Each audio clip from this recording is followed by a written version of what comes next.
Hi, my name is Philip, and I want to talk to you today a bit about some non-parametric methods we're developing for mixed effects models in Julia.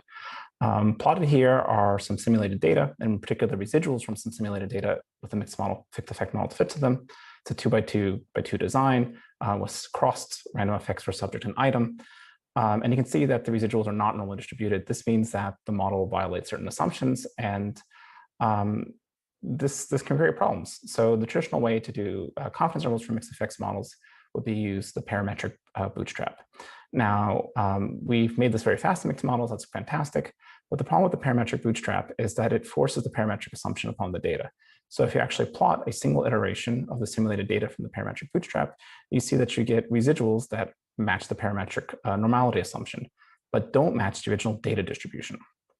And so this isn't great for these types of data. Now, usually the way you'd address this would be to use non-parametric methods, such as various resampling methods. The resampling methods are kind of a difficult thing in multi-level data because it's not clear at all how you do it on the basis of the data.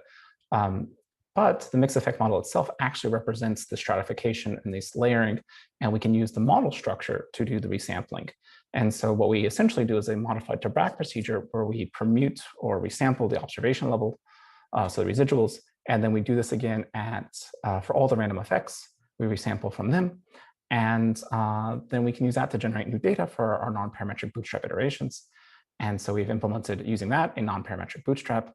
And you can see that a single iteration of this non-parametric bootstrap, the simulated data, actually matched the original data distribution. They continue to show this bimodal distribution. And that's great. That means that we're generating replicates that actually match the data, which means that the variability we're modeling will match the variability of the original data, assuming the original data is representative. And so the same logic can be extended to from sampling with replacement, so the bootstrap, to sampling without replacements, permutation tests, which are common in neuroscience for all sorts of things. There is one little thing you have to watch out for, and that's shrinkage. Go ahead and ask me questions when we get to the question session about how we address shrinkage, but this has been a major thing.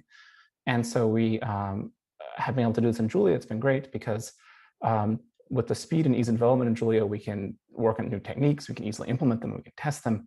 And moreover, when we have them done, we can give them to users to use in a way that is computationally tractable for the average user. So I want to say that all this work has been done and with support of the Center for Interdisciplinary Research, Bielefeld, and my collaborators in this have been Jean-Emile Frazat, Benedict Anger, and Olivier Renaud. Without them, none of this would have been possible. Thank you very much for your attention, and let me know if you have any questions.